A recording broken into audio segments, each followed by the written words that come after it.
인물을 찾아내는 게 가끔 이제 어려운 경우가 있습니다. 어떤 경우가 어렵냐면은 그 자료가 기록이 별로 없을 때 그건 뭐 방법이 없습니다. 마치 이제 우리가 땅 속에 귀한 보석들을 캐낼 때 어떤 광물은 많이 나오지만은 어떤 광물은 거의 안 나오는 게 있습니다. 마치 이제 이런 인물이 그러지 않았나 생각이 듭니다.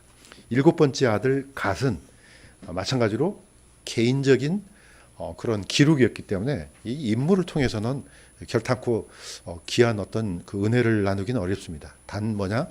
이 사람이 태어나게 된 배경과 그 이름과 그다음에 하나님께서 왜 이름을 통해서 어떤 말씀을 하시려고 하는지 여기에 포커스를 맞추면은 더 큰 은혜가 주어지지 않을까 생각이 듭니다. 한번 이 부분에 대해서 한번 나눠보도록 하겠습니다. 창세기 30장 9절에서 11절 이 부분은 우리가 잘 알고 있는 것처럼 어떻게 해서 이 갓이란 사람이 태어났는지 또 왜 이름을 이렇게 불렀는지 이거는 제가 한번 읽어보겠습니다. 레아가 자기 출산이 멈춘 것을 보고 자기 하녀 실바를 취하여 야곱에게 아내로 주었더니 레아의 하녀 실바가 야곱에게 아들을 낳음에 레아가 이르되 군대가 오는도다 하고 그의 이름을 갓이라 했으며 이게 이제 갓이 태어나게 된 배경입니다. 그러니까 레아가 이 그림을 이제 보시면 충분히 이해가 됩니다. 자, 야곱에게는 유일한 살아가는 아내는 라헬이었지만은 어떻게 보면은 자신도 속아서 어떻게 보면 이제 레아를 얻게 됐잖아요. 자, 레아를 얻었는데 또 각각의 시녀를 또 이렇게 삼촌을 통해서 이제 받게 되죠. 그래서 총 얼떨결에 4명의 아내가 됩니다. 그래서 이 사이에서 태어난 아들이 12아들이 이제 되죠. 자, 이 갓은 바로 레아의 사랑받지 못한 이 아내의 시녀, 여종의 아들입니다. 관계가 좀 복잡하죠. 어떻게 하다 보니까 이제 7번째 아들 갓이 됩니다. 그런데 이 아들은 이 레아를 통해서 태어난 아들이 아니고 레아의 종 실바를 통해서 태어난 아들이 바로 이제 갓입니다. 역시 이 사람이 어떤 삶을 살았는지는 성경에 안 나와 있습니다. 자, 그래서 다시 한번 앞으로 가서 어쩔 수 없이 이 부분을 다시 한번 볼 수밖에 없습니다. 자, 이 아들이 태어났을 때 갓이란 이름을 지었는데 그 뜻이 군대가 오는도다 이렇게 표현했습니다. 아마 어떤 면에서는 이게 이런 의미도 될 수 있습니다. 이제 내가 루벤, 시므온, 레위, 유다 자기 몸으로 태어났지만 이제 출산이 멈춘 걸 보고 다시 이제 시녀를 통해서 아들을 얻었는데 바로 이제 갓이 태어났습니다. 그러니까 야, 드디어 이 아들들이 이제 군대가 되겠구나. 이런 의미로 이 이름을 지었을 수도 있습니다. 그런데 이게 이제 좀 어려운 이유가 뭐냐면은 이 원어에는 하나의 단어에 전혀 관련이 없어 보이는 단어들이 포함되어 있는 경우가 있습니다. 그러니까 이게 굉장히 어렵습니다.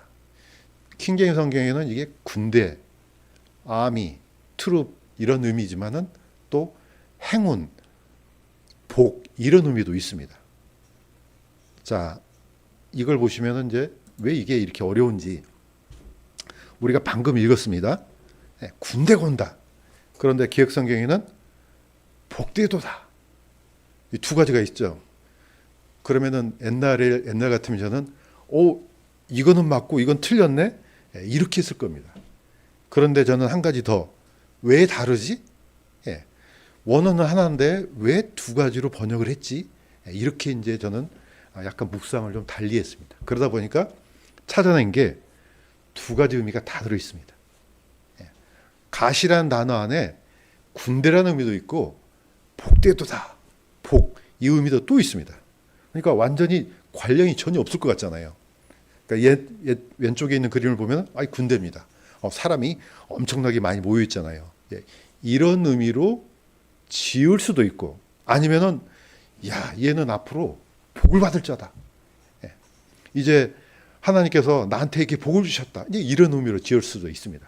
그런데 우리가 레아가 아닌 이상 어떤 의미로 지었는지 알 수가 없습니다. 사실 이 문제는 나중에 레아를 만나게 되면은 아니 그때 어떤 의미로 지었어요? 이제 그때 알 수밖에 없습니다. 지금으로서는 두 가지 의미를 가지고 다 같이 묵상을 해낼 수밖에 없습니다. 다시 한번 말씀드리면은 이게 가시 가지고 있는 굉장히 중요한 의미예요. 군대라는 뜻으로 이해하면은 그것도 그 나름대로 더 큰 하나님의 은혜를 또 느낄 수가 있습니다. 또 복이라고 해도 그것도 얘기가 됩니다.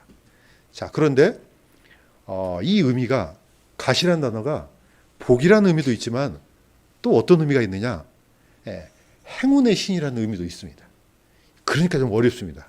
자, 제가 한번 증거를 보여드리겠습니다. 이 이사야에 보면은 이런 구절이 있습니다. 제가 읽겠습니다. 너희는 주를 버리는 자들이요 나의 거룩한 산을 잇고 그 군대를 위하여 상을 예비하며 그 수대로 음료 헌물을 제공하는 자들이니라. 그러므로 내가 너희 수를 세어 칼에 넘길 터인즉 너희가 다 머리를 숙이고 살육을 당하리니. 이게 이제 흠정역에는 이렇게 번역이 되어 있습니다.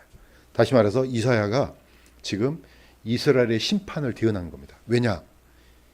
너희가 하나님을 버리고 하나님의 거룩한 성산을 잊어버리고 군대를 위하여 상을 예비하고 수대로 음료 헌물을 제공하고.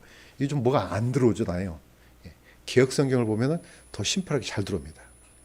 자, 오직 나 여호와를 버리며 나의 성산을 잊고 가덱에 상을 베풀며 무니에게 섞은 술을 가득히 붓는 너희여 내가 너희를 칼에 붙일 것인즉 다 굽으리고 죽임을 당하리라. 완전히 다르잖아요. 이걸 킹제임스 성경 초판에는 나누어주다가 이렇게 기록했어요. 군대라고 기록했지만은 또는 가시라는 의미다. 그 다음에 우리가 넘버라고 수라고 기록했지만은 이 수가 문의도 된다. 이렇게 기록했습니다. 자, 그래서 무슨 뜻이냐? 군대라고 번역했지만 이 원어는 가시입니다. 그런데 이 가시 어떤 가시냐? 이게 바로 행운의 신입니다. 뒤에 있는 수는 문이라고 했잖아요. 이게 바로 이제 문화에서 나온, 1문화, 2문화 할 때 이 문화가 바로 이 문입니다. 이게 바로 이제 운명의 신이에요. 그러니까 가나안 땅에서 가시라는 단어가 행운의 신도 되고 또 이 수라는 이 무늬가 바로 행운의 신도 됩니다. 운명의 신도 돼요. 다시 말해서 하나님을 버리고 이 신들을 의지하고 신들에게 제사를 지냈다. 나를 의지하지 않는 너희는 이렇게 멸망할 것이란, 이게 바로 이사야 65장에 있는 구절입니다. 그러면 이해가 좀 쉽겠죠. 우리도 한 번쯤 혹시 복권 사본 적 있잖아요. 저도 사본 적이 있습니다. 하도 어려워서 혹시라도 이걸 사면은 하나님께서 복 주셔서 한 뭐 10억짜리가 되지 않을까. 절대로 사면 안 됩니다.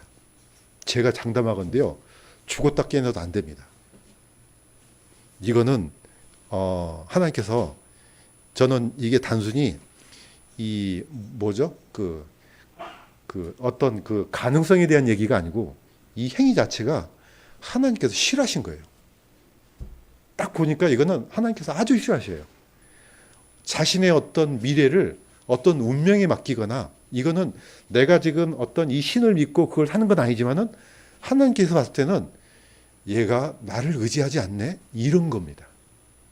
이 하나님께서 복을 주시든지 뭘 주시든지 하나님의 손에서 나온 것을 받으려고 하지 않고 어떻게 요행을 한번 찍어서 당첨됐어요. 이거 아주 안 좋은 겁니다. 그래서 어떤 선교사는 그러더라고요. 만약에 누군가가 자기한테 이 복권을 갖고 오면은 태워버린대요. 아주 당당하게 태워버린대요. 나는 이걸 의지하지 않겠다. 이제 이런 표현이죠. 그래서 혹시라도, 물론 이제 뭐 개인의 자유지만은 우리가 이 구절을 보면은 하나님께서 이런 행위를 싫어하시는구나. 뭐 요행을 바란다거나 이런 거는. 이스라엘이 바로 이런 신들을 의지했기 때문에 하나님께서 심판을 명했다는 겁니다. 바로 이 갓이 그런 의미도 있습니다. 그렇다면 왜 원어에는 이렇게 다양한 의미가 있느냐? 사실 하나님이라는 이 단어가 엘로힘이잖아요. 엘로힘이 하나님도 되지만은 일반 신도 돼요. 다시 말해서 사탄도 신이 엘로힘으로 쓸 수가 있어요. 그러니까 이 원어가 이렇게 사실 복잡하게 만듭니다. 그런데 다행스럽게 이렇게 친절하게 나눠주다가 이걸 써놨잖아요. 이거는 초판 번역자들이 정직하게 기록해 놓은 거예요. 나는 이렇게 번역했지만은 다른 뜻도 있으니까 참고하라. 그래서 우리가 이렇게 서로 다른 어떤 의미가 있을 때는 이걸 같이 묵상하는 게 전 좋은 것 같아요.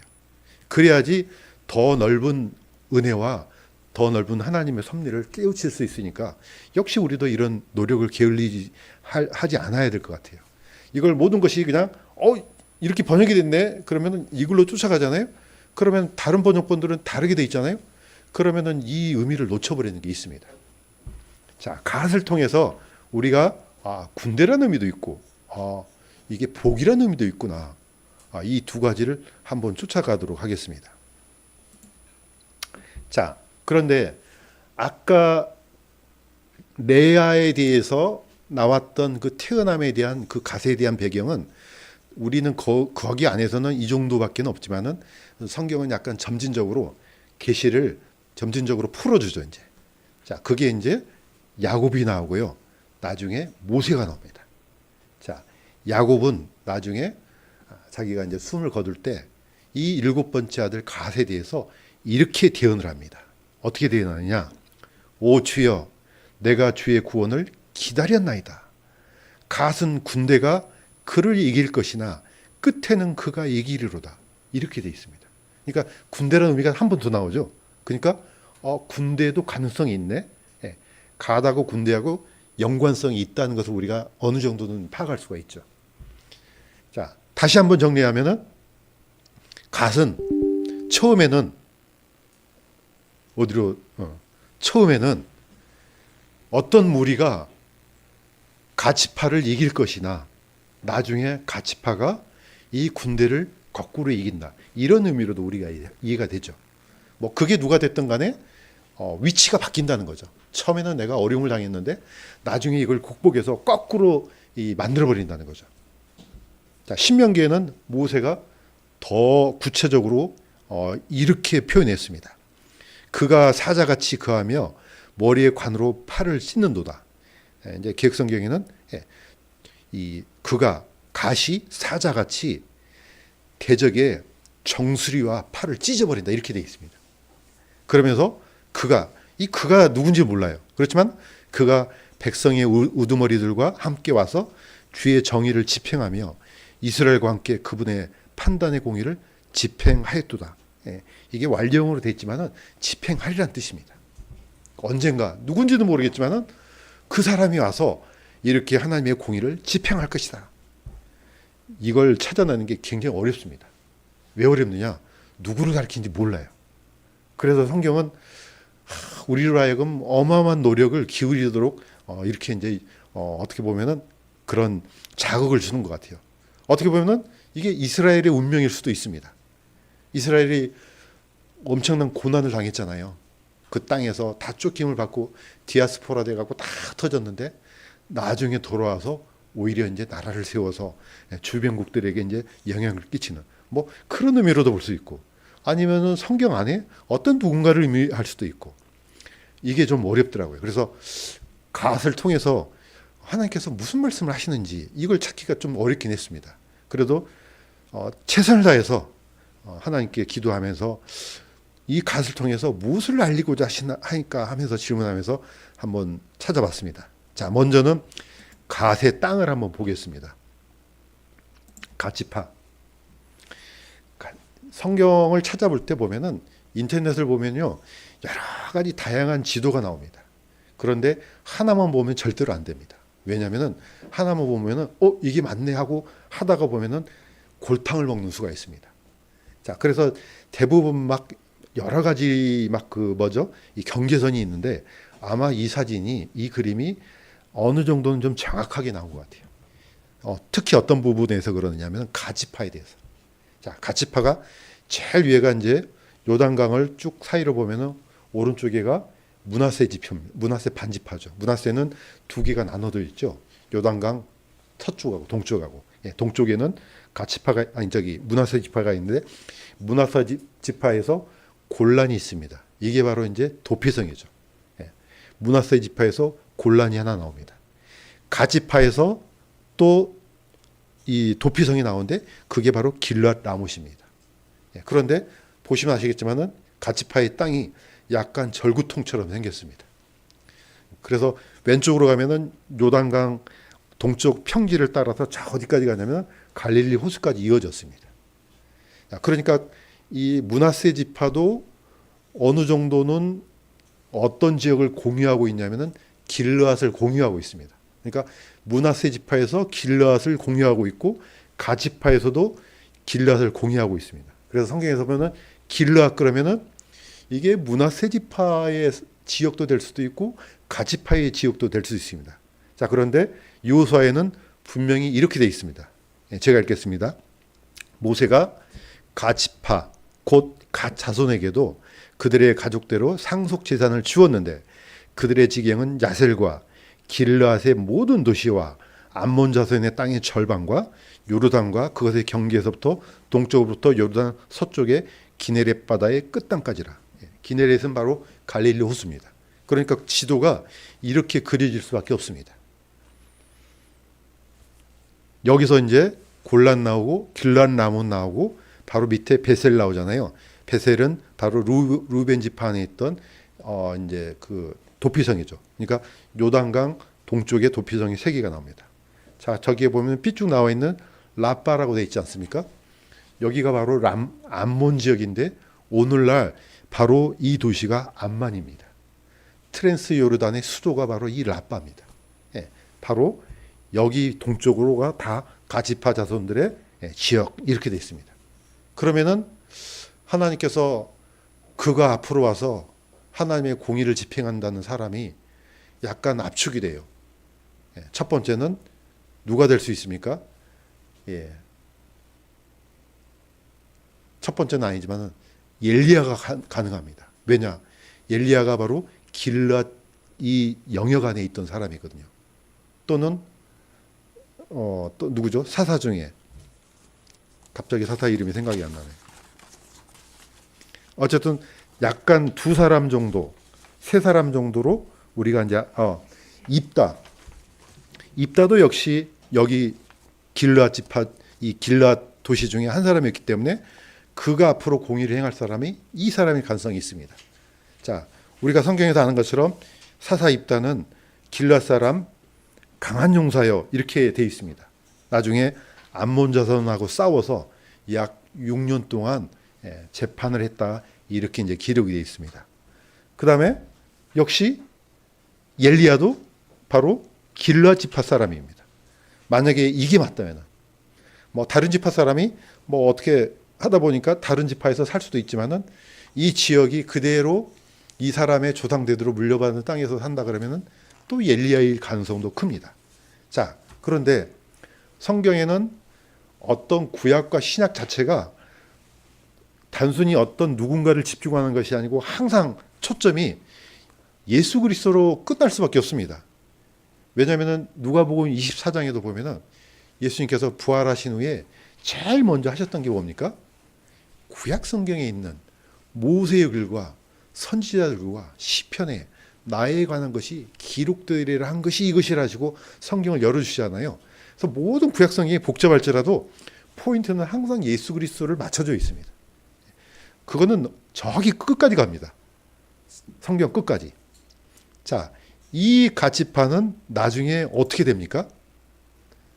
실제로 천년왕국 때 땅을 부여받습니다. 그런데 순서를 보면 제일 밑에 최남단의 땅을 부여받습니다. 이게 이제 에스겔서에서 나오는 이스라엘 12지파에 대한 땅입니다.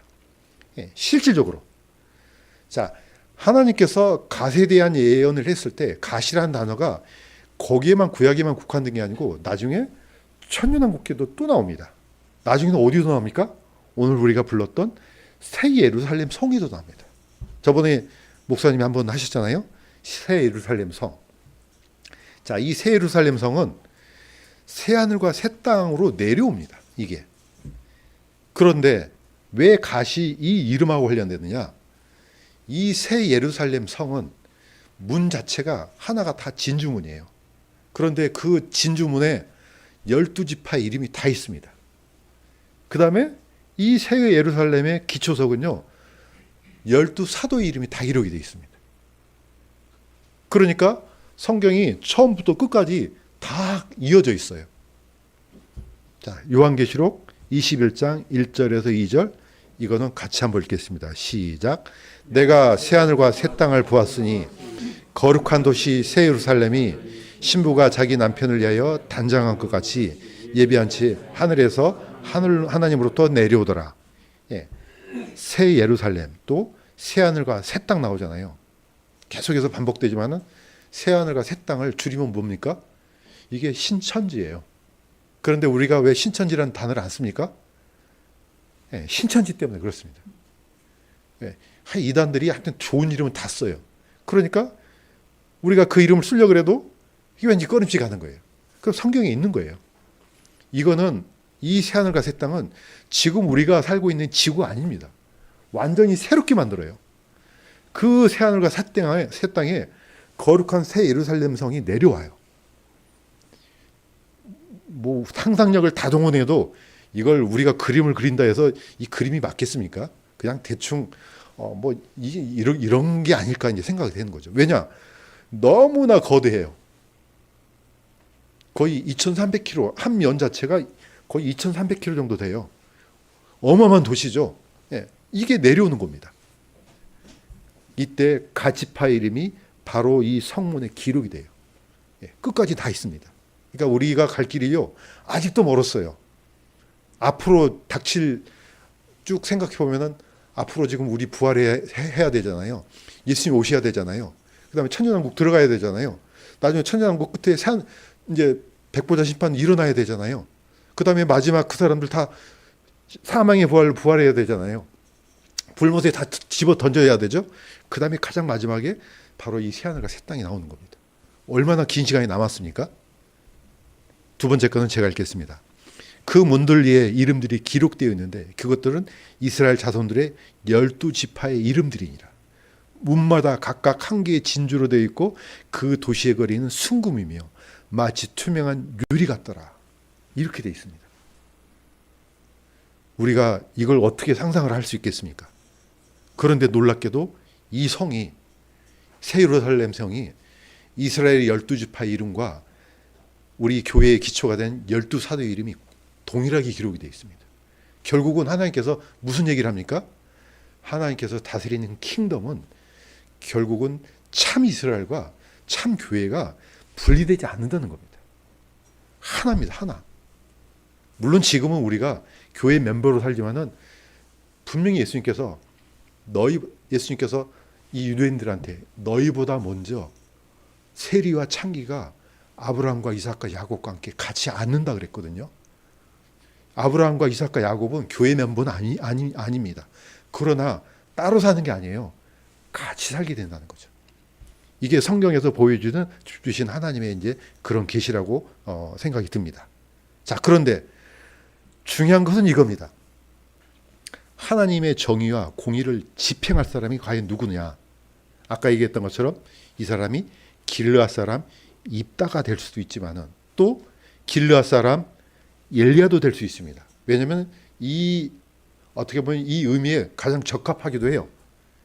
드디어 이 사람이 승리해서 이스라엘이 압제받던 그 암몬 족속을 해방시켜서 하나님의 공의를 집행했잖아요. 그 다음에 이 엘리야도 똑같습니다. 엘리야가 그들에게 이르되 바알의 대언자들을 붙잡아 그들 중에 한 명도 도망가지 못하게 하라 하며 그들을 붙잡으며 엘리야가 그들을 기손 시내로 데리고 내려가서 그들을 죽이니라. 바로 이 하나님의 공의를 집행했죠. 자, 그런데 이 사람에 대해서 가치파를 통해서 이 부분을 언급할까?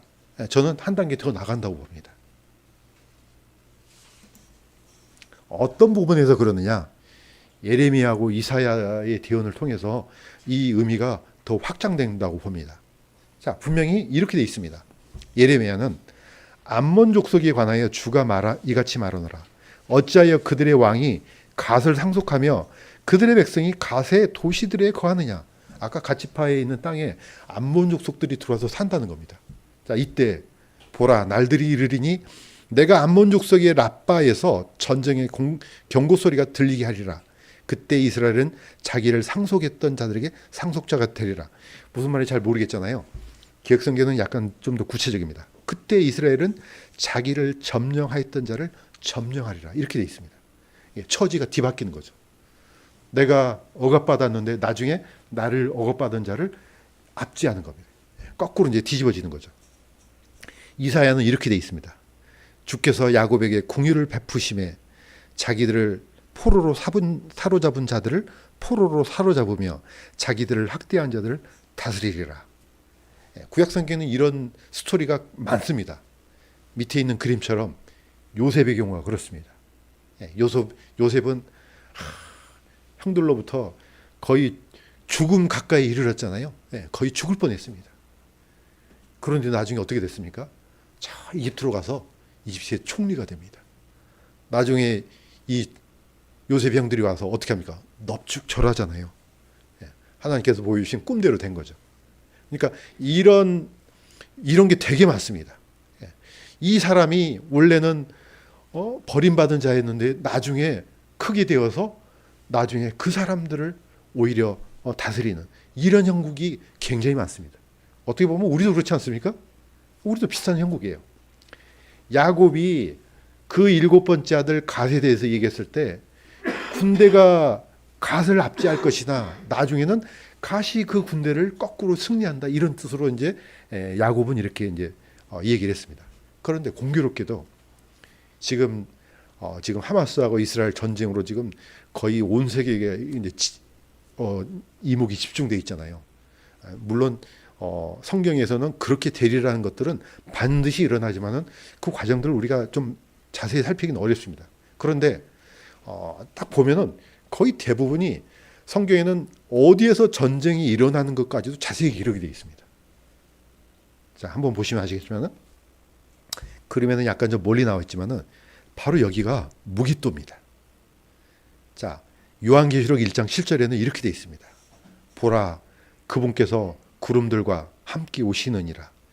구름을 타고 오시리라. 뭐 상관없습니다. 모든 눈이 그분을 보겠고 그분을 찌른 자들도 볼 것이요.